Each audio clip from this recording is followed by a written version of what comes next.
Hey guys, it's Erin. Welcome back to Cutepolish. This first tip is really helpful if you struggle with water marbling, specifically the part where you dip your nail in. So instead of dipping your nail into the water marble, prep the marble like you usually would, and instead of dipping your nail in, let it dry overnight on top of the water. The nail polish will dry and basically create this big decal.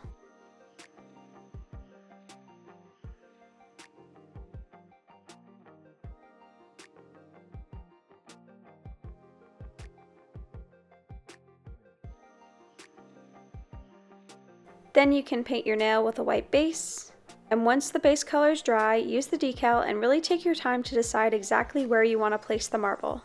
What's great about this is you can peel it up and re-stick it and reposition it to make sure you really have exactly what you want. Once you're happy with the placement, trim off the excess using manicure scissors, and then I like to use tweezers or some kind of flat, sharp tool to press the marble into the cuticles of my nail and make sure that it's pressed down firmly. You can kind of see as you start pressing it down, the edges will start to peel off and you'll be left with the perfect nail shape.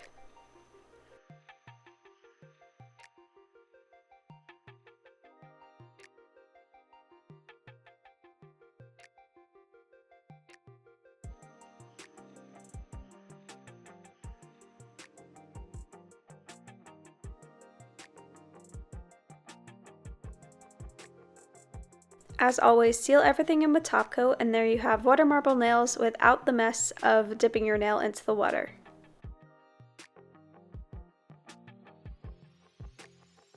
This second nail hack is one of my absolute go-tos, and it's super helpful if you like wearing glitter nail polish or just don't want to have to take your nail off with acetone every time.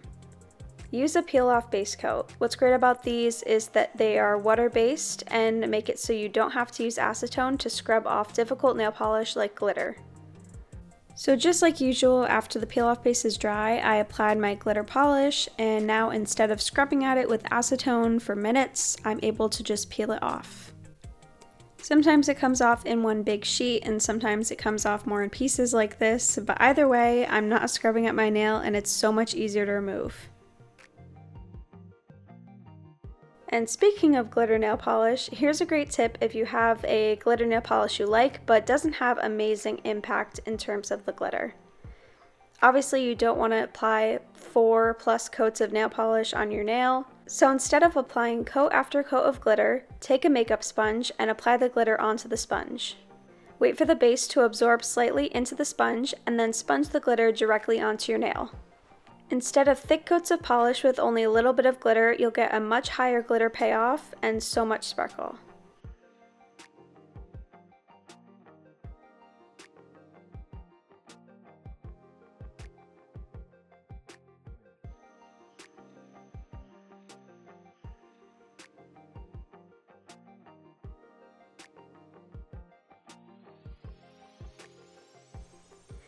This next nail hack is a great way to make your nails super clean and neat, even if you're not great at painting them.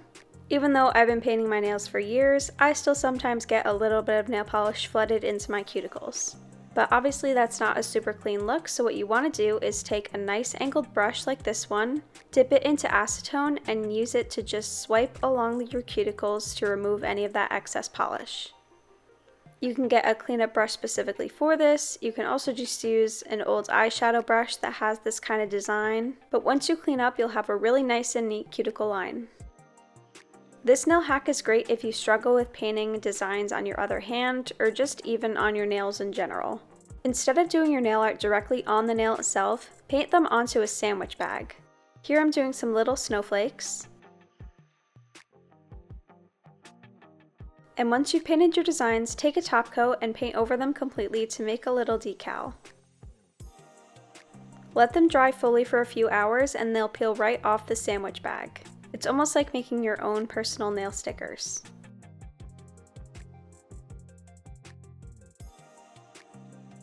Then you're able to take your time and place them exactly where you want it.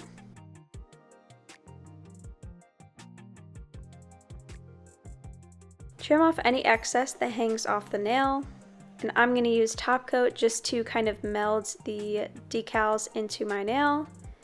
Press down any edges that might be sticking up. And there you have it, easy nail art, and I didn't even have to paint it on my nail.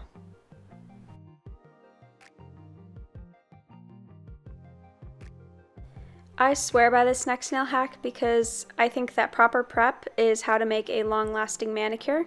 Our nails naturally have oils on them, plus cuticle oils, lotions can all be built up on your nail plate and prevent your nail polish from sticking directly to your nail. This might cause it to peel off or chip early. So what I like to do is take rubbing alcohol and a lint-free cloth, but you can also use a cotton ball. And using that rubbing alcohol, I'm cleaning off my nail completely. You can see in this time lapse, it makes the nail plate dry out a little bit, removes it of any of that excess oil. A clean, dry nail plate means that your nail polish has something good to adhere to. This next nail hack is a fun way to really create your own nail polish creation. You can use jelly nail polishes and toppers together to create a jelly sandwich, which is a really fun nail combination and has endless possibilities.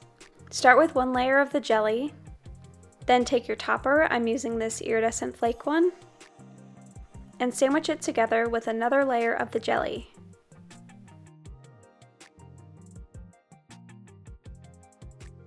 You can do this with as many toppers as you want, layer jelly colors to create a different color combination. The possibilities are endless.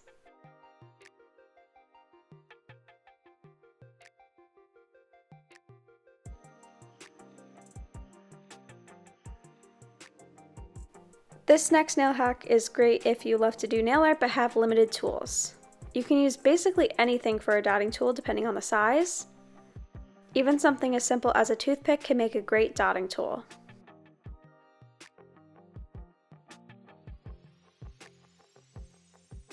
This nail hack is another really important thing to remember if you want to be great at a perfect manicure. It can be really tempting to do thick coats of nail polish for maximum opacity and just getting your manicure done quicker. But thick coats of nail polish mean that it's not going to dry properly, and even after plenty of time when it should be dry, you're going to be easily able to dent your nails. It's better to do more thin coats of nail polish so they have time to fully dry. That way your manicure is always nice and smooth and lasts longer.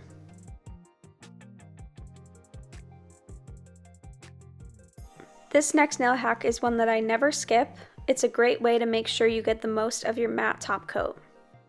I'm doing a little side by side here so you can see the difference, but on one nail I'm going to apply a glossy top coat before I do the matte top coat. Then apply the matte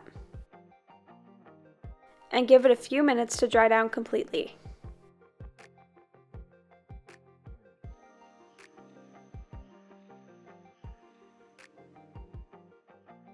As you can see, the one on the left here does not have the glossy top coat base.